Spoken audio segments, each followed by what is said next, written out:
Reincarnated as a poor boy. He bullied for being ordinary and accused of being a traitor. But his power shocked the whole kingdom. The story begins with a boy named Haruto. We find out that he is moving to the city. His childhood friend named Miharu is very sad and crying. She asks Haruto to stay, but Haruto tells her to be quiet and stop crying. He promises to return to save her when he grows up. He mentions that they will get married so he can protect her for the rest of his life. The scene changes and we see a grown-up Haruto. He's on a bus heading home from the university. A young girl keeps staring at him, but the bus suddenly shakes out of control. A train suddenly crashes into them and sends them all to another world. Right after the incident, Haruto remembers Miharu again. Shortly after, an orphan from the slums wakes up in another world. We learn that his name is Ryo. He suddenly gets flashbacks of another person's memories inside his head. He doesn't understand whose memories they are. He even forgets his own name and starts calling himself Haruto Amakawa. He wonders who Haruto really is.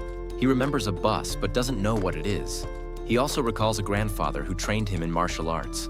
Suddenly, 3 men burst into his room. They tell Ryo to wake up immediately.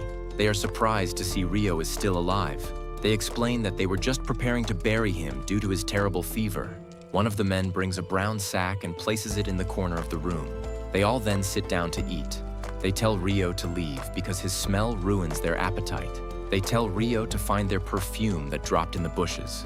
Ryo goes outside and starts picking fruits because no one gave him any food. After that, Ryo gets more of Haruto's flashbacks. He realizes that Haruto was a university student from Japan. Haruto got into an accident while riding a bus, but Ryo struggles to understand the modern civilization. He finally realizes that he is actually Ryo. He is just a poor boy from the kingdom's slums. His only desire is to get revenge for his mother's death. In another flashback, his mother promised to take him to visit her hometown, but his mother was killed by a ruthless assassin. Since that day, Ryo only lives to get revenge on that man. A group of noble girls suddenly approaches Ryo. They ask if he has seen a purple-haired girl. Ryo explains that he hasn't seen anyone. The girls complain about Ryo's smell and keep their distance from him. One of the older girls named Vanessa acts very rude, so Ryo gives her an attitude back. A silver-haired girl named Celia apologizes for Vanessa's behavior. She asks more politely about the purple-haired girl, but Ryo still explains that he doesn't know anything. Celia asks where the slums are. Ryo warns them not to go there wearing fancy clothes. Celia suggests her friends change their clothes first. Before returning to the castle, Celia uses a spell to detect magic in the area. They don't detect their friend anywhere, but they detect strong magical activity coming from inside Ryo's body. Vanessa asks if Celia did something to the boy, but Celia explains that the slum boy has a very strong magical spirit. It turns out Ryo is the only one who can see the blue flames all over his body. The girls realize their friend must be in the slums, so they thank Ryo and leave him. Before leaving, Celia gives Ryo a bag of silver coins. The coins are so many that Ryo wears it as a pendant around his neck. Ryo rushes home to tell the others, but a masked assassin tries to stab him as he enters. The knife hits the coin bag and saves his life. Ryo is terrified and prepares to meet his end, but a beautiful pink-haired spirit girl suddenly appears. She calls Ryo by his Japanese name, Haruto. The girl explains that she will teach him basic combat magic to save him. Haruto starts controlling Ryo's body. He remembers the training techniques from his past life. Ryo uses these skills to fight the assassin. The assassin uses his powerful magic to take Ryo down, but Ryo unleashes a devastating kick to his jaw. He manages to knock the thug's knife to the ground. The assassin calls Ryo a slum rat and prepares to deal the finishing blow, but Ryo manages to use a crazy technique to finish off the assassin. Ryo is completely shocked to see how strong he is. The assassin doesn't wake up again. Ryo realizes that the assassin has killed all the other men in the room. Ryo suddenly hears a noise from the brown sack in the corner. Ryo checks inside the bag. He is surprised to find the purple-haired girl named Princess Flora. We learn that she is the girl Celia was looking for. Princess Flora explains that she was kidnapped for ransom. She asks Ryo to help her get back to the castle safely. She promises that her father will reward Ryo and give him a knighthood. Ryo doesn't understand what she means, but he agrees to help her. The two of them walk outside, but other royalty members suddenly spot Ryo carrying the princess. The noble girls rush over and accuse Ryo of kidnapping the princess. They accuse him of treason and instantly arrest him. Rio tries to explain, but they refuse to listen to the slum boy. So they take him to the castle to answer for his crimes before the king. Rio is taken into custody by the king's guards. We are introduced to an evil Lord Commander named Charles. He absolutely hates poor people. He really enjoys the moment he humiliates Rio. He completely thinks Rio is guilty. Rio explains to the nobleman that he did nothing wrong, but Charles ignores him. He continues to beat and batter Rio with a wooden stick. Meanwhile, Princess Flora finally wakes up. The maids and Celia speak with her. They explain that her captor is being punished, but the princess clarifies that Rio is innocent. She orders them to send Rio to her room immediately. She explains that Rio was the one who freed her. Celia instantly rushes down to the dungeon. She is shocked to see Rio barely alive. Celia warns Charles about his actions. She reminds him that she only gave orders to hold Rio, not to torture him. Charles claims that he was only following orders. Celia orders Charles's men to let Rio down immediately. Celia apologizes and heals Rio with magic. Rio wakes up in a bed in the Beltram kingdom. Celia greets him again. Rio asks what will happen to him now. She mentions that the king personally wants to thank Rio. Rio is completely stunned to hear this, but he doesn't know the proper way to address a king. So Celia offers to teach him the proper manners. After a while, Rio learns the royal basics. He then enters the throne room to meet the king. Later, we see Rio in the Beltram Royal Academy of Magic. Celia warns that almost all students come from privileged families, so Rio will most likely be bullied heavily. But Rio explains that he doesn't mind because he knows his place. Celia then opens the doors to his new class. Rio is introduced as a student from the slums. The class starts murmuring amongst themselves. They don't want a lowly kid in their midst, but the king personally ensured Rio's enrollment. Rio receives a very cold reception. His problems get worse because he can't read or write. After class, Rio drops by Celia's faculty room to receive private tutoring. The room is filled with complicated textbooks and scrolls. We find out that Celia has become a respected professor even though she is only 12 years old. This proves that there is always someone better than you. Celia is impressed by how quickly Rio grasps arithmetic. This is no surprise since he has Haruto's college education memories. Over a cup of tea, Celia asks about his first day of school. Rio mentions that his day went spectacularly well, regardless of the discrimination he faced. The next day, Rio participates in a martial arts class. The instructor notices Rio's strong combat skills, so he invites Rio to a duel. Rio's strange stance makes his peers mock him, but the instructor thinks otherwise. Rio uses Haruto's kendo experience to put up a fierce fight. His boldness earns the instructor's respect. The instructor invites him to join the Royal Knights, but Rio declines because he has more important things to do. Later, Celia sees Rio studying hard. He is preparing for the final exams. Celia tells him not to worry too much about his grades, but Rio studies hard anyway. A few days later, Celia hands out the final exams. Rio's peers struggle to answer all the questions, but Rio breezes through them easily. Rio exits the exam room feeling slightly exhausted, but his condition worsens when Haruto's memories suddenly return. He remembers his childhood crush, Miharu. A few days later, the exam results are finally announced. Rio ties for first place with Christina, while her childhood friend Roanna places third. The noble who constantly bullies Rio, named Alphonse, accuses Rio of cheating, but Christina and Roanna accept the test results. Celia also vouches for Rio's hard work. Alphonse refuses to listen and storms off angrily. Celia congratulates Rio on getting good grades, but she worries the other kids will use this against him. Rio explains that he doesn't care. He can get through anything as long as Celia is with him, and Celia promises to support him. 5 years pass. A select few students are chosen to participate in an exhibition tournament. Among them are Alphonse, Stuart, and Rio. Alphonse protests because a commoner is chosen for a prestigious position, but the instructor firmly explains that the decision has already been made. Celia congratulates Rio on being chosen as a representative. She mentions that Rio might be recruited directly as a knight, but Rio insists that he has no plans to become a knight. Over a cup of tea, Celia asks about his post-graduation plans. Rio explains his plan to go on a long journey. Celia is sad to hear Rio plans to leave the country, so she invites him to stay and work in her laboratory. Rio has improved Celia's quality of life simply by making the perfect tea. Rio reminds Celia that she will soon enter marriage talks, so it wouldn't look good if a male commoner worked in her lab. Celia asks where Rio will go. Rio explains that he wants to go to Yagumo, his mother's homeland. He suddenly goes quiet as he remembers his mother. A few weeks later, the Royal Exhibition Tournament is held. The event is presided over by our old friend, Alfred. The first challenger is Rio. Alphonse tells him not to embarrass himself. Surprisingly, Rio's opponent is Charles. The man tortured Rio in the past. Charles never expected the slum rat he beat up that day would be his opponent. Rio quips that he owes Charles for treating him so well. Alfred notices Rio's strange stance, while Charles feels insulted because Rio isn't using a shield. When the match begins, they appear evenly matched. But Charles is fueled by rage because he was demoted 5 years ago after torturing Rio. So he wants revenge. Suddenly, Rio is put on the defensive. Celia feels extremely worried, but it turns out this is all part of the instructor's plan. When Charles makes a reckless attack, Rio exploits the opening and disarms him.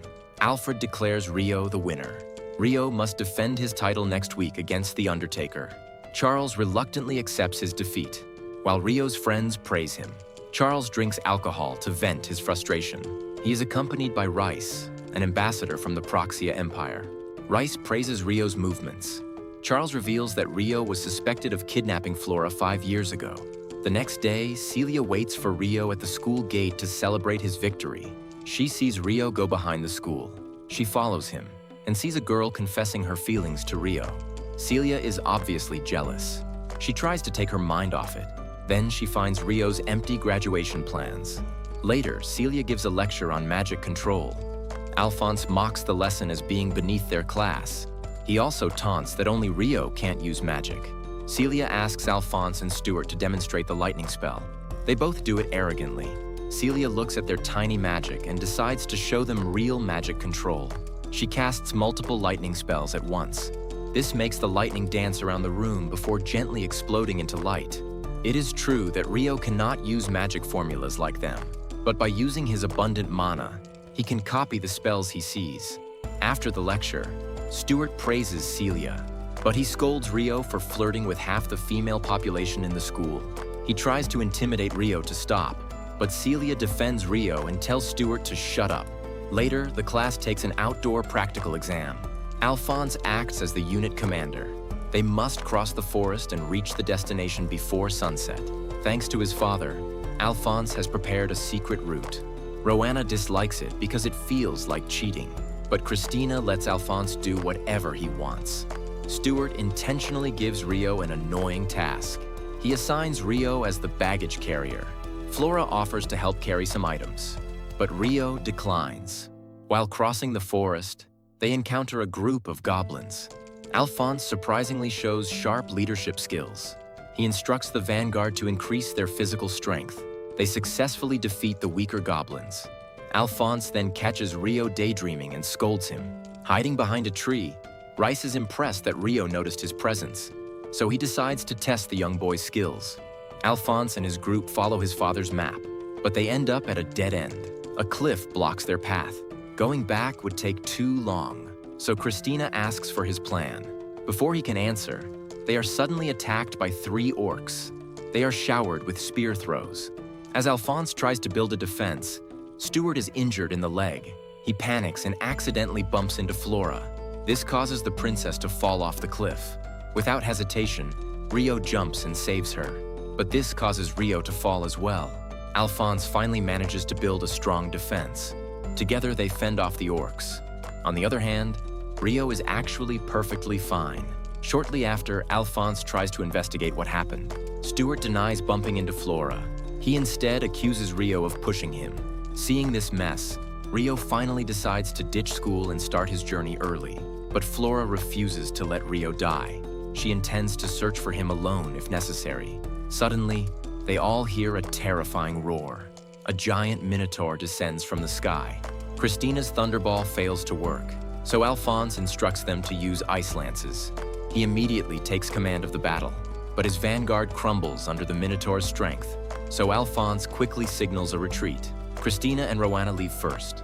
They believe Flora has already evacuated, but Flora actually stayed behind to treat an injured student. The Minotaur finds her, but before Flora is attacked, Rio appears and cuts off the monster's hand. Rio immediately tells her to retreat. He fights against a monster 10 times his size. Using the power of Odd, Rio matches the Minotaur. When the monster drops its guard, Rio cuts off its head. A few students return to look for Flora, so Rio uses this chance to slip away. Rice, who has been watching Rio, identifies him. He realizes Rio is a Yagumo descendant based on his black hair and eyes. Later, Celia brings some documents to the headmaster. She accidentally overhears the headmaster talking with Duke Gustav. They discuss his son's actions that caused Rio's disappearance. But the kingdom is currently at its lowest point, so they need the nobles more than ever. They cannot show weakness, so the headmaster is forced to blame Rio for the incident. Celia anxiously waits for news about Rio, but Rio suddenly appears before her. Their reunion is short.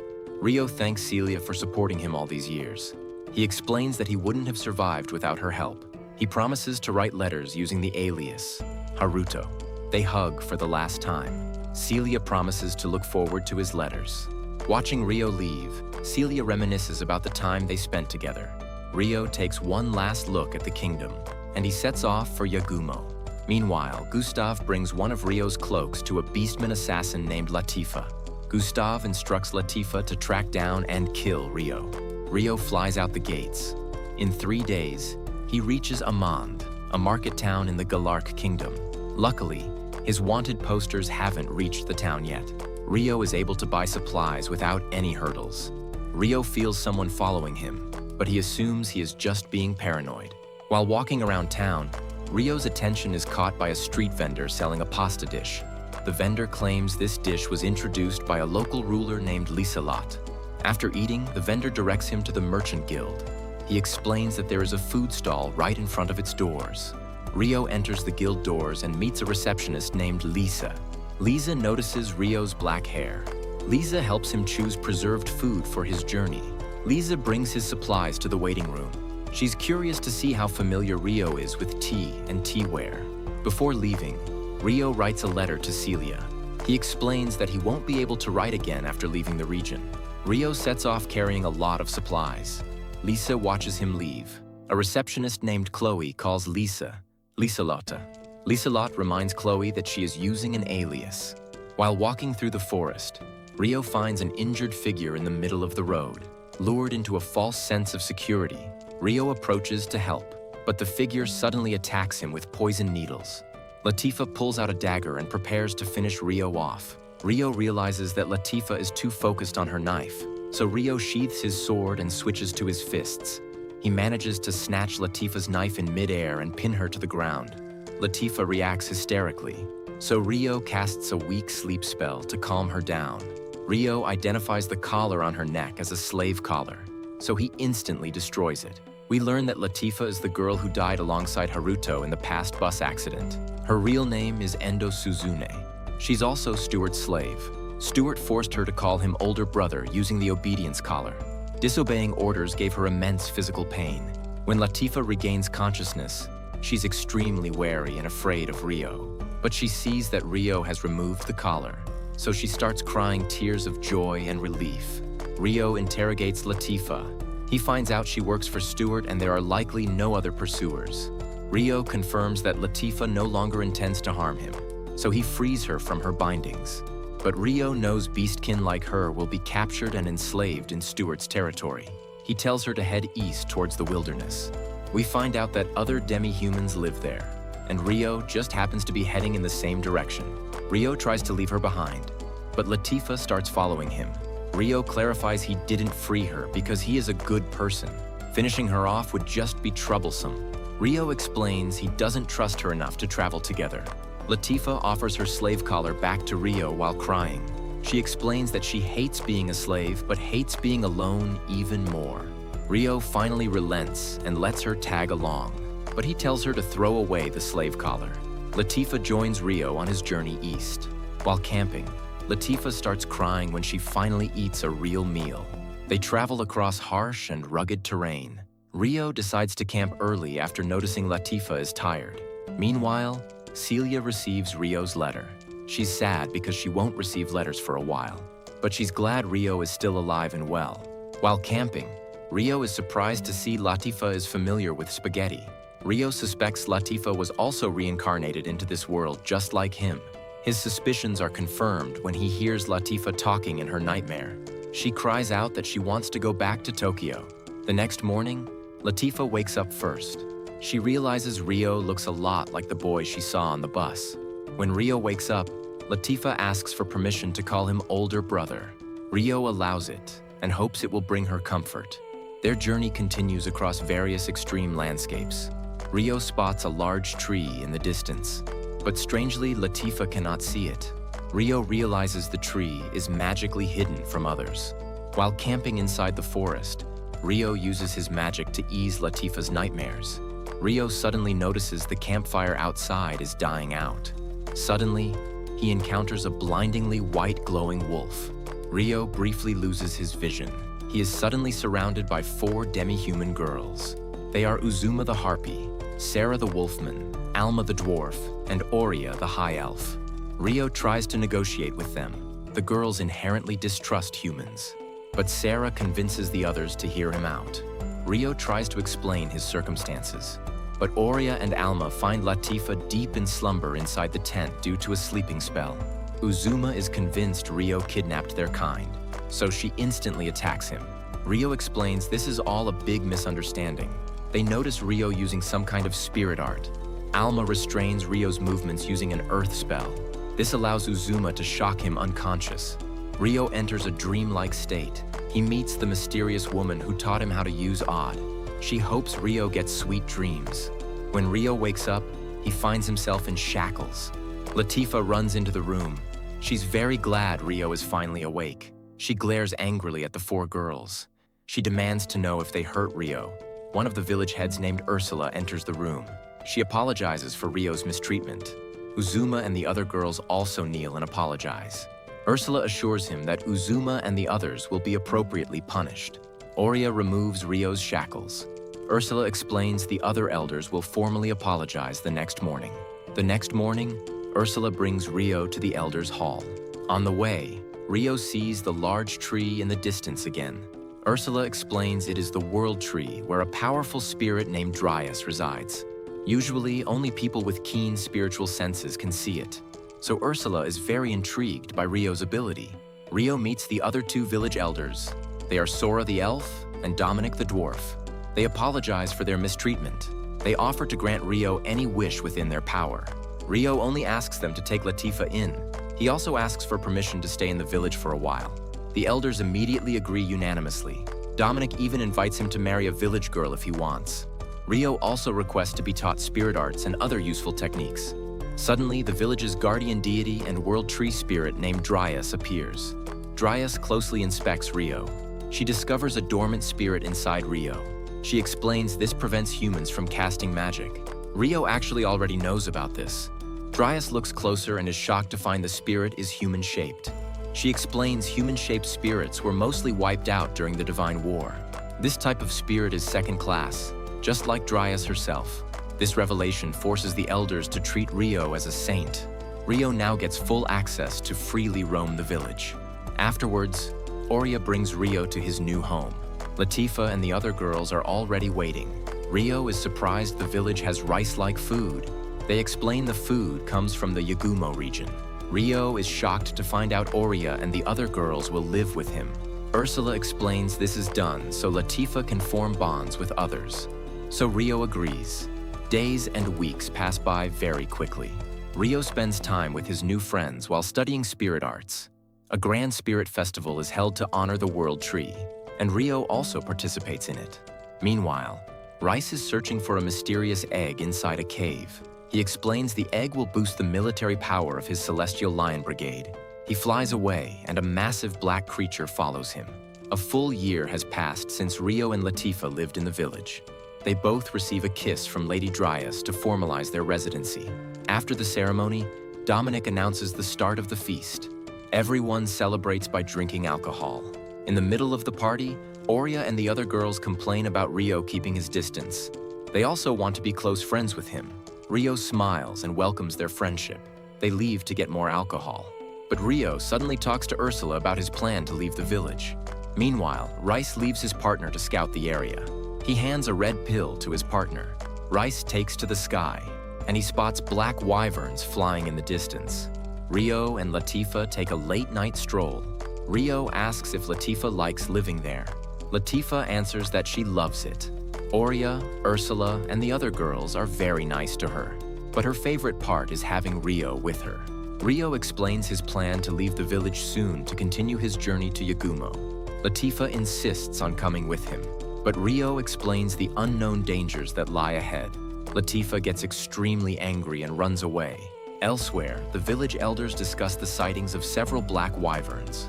Meanwhile, Rice infiltrates the wyvern nest and steals all their eggs. Sarah and the other girls fly out to survey the area. They spot a young adventurer riding a griffin. They fly down and interrogate him. Sarah gives strict instructions not to start a fight without her command, but they become extremely concerned when they see the man carrying an egg on his chest. The adventurer quickly escapes. Sarah orders his capture by force. Uzuma shoots thunderbolts, but the griffin deftly evades them. Suddenly, a black wyvern appears. Sarah and the others realize the egg is a wyvern egg. Sarah chases the wyvern before it enters the village. She sends a harpy to report this to the elders. Rice finishes stealing the dragon eggs. He crushes a small red gem that instantly kills the griffin-riding adventurer. The adventurer and his egg plummet to the ground. Sarah asks Alma to keep chasing the wyvern and lends her pet wolf to her. Down below, Latifah is crying over Rio's planned departure. Suddenly, she sees something falling from the sky. She rushes over to inspect it, and she is shocked to find a dead body and a shattered egg. Suddenly, the black wyvern lands in front of her. The wyvern lets out an incredibly powerful roar of grief upon seeing its dead child. At the same time, Rio meets Dominic directing the evacuation. Dominic explains the festival is canceled due to a wyvern attack. Rio hears Latifah's voice from afar, so he sprints back into the forest. Latifah is rescued by Alma. Alma deflects the wyvern's flame breath back at it. She summons her spirit animal, Ipa. Together with Hel, they pounce on the wyvern, but Alma's attacks are completely ineffective. The battle turns into a test of endurance. Alma must hold out until the village is evacuated. The wyvern traps Latifah with a giant log. It prepares to attack her, but this time, Rio comes to her rescue. He carries Latifah to safety, and he starts beating up the wyvern with his bare hands. The wyvern tries to breathe another fireball, but Rio fires an energy bolt into its throat. Rio then pummels it from above. He destroys its brain and kills it instantly. Alma is completely shocked to see Rio defeat a wyvern so easily. Furthermore, he did it with his bare hands. Seeing this, the other wyverns retreat. Sarah and the others arrive. Alma explains how Rio defeated the wyvern single-handedly. Alma wonders why the other wyverns fled. Sarah explains that wyverns are cautious creatures. If they know the enemy is too strong, they won't attack. The next morning, Latifah apologizes to Rio for her behavior last night. She's extremely dependent on him and treats him like an older brother. Rio finally explains his reason for going to Yagumo. So Latifah responds with her own secret. She reveals that she died once before. She explains that she comes from a land called Japan. Rio explains that he is also from Japan. They are both surprised to be reincarnated at the same time and place. Latifah promises to wait for his return. The elders and Rio's friends see him off. They give him a mithril sword and wyvern skin armor. Besides supplies, they also give him a space-time dimensional storage. Rio promises to return if the village ever faces mortal danger. He says his final goodbyes, especially to Latifah. After that, he flies away.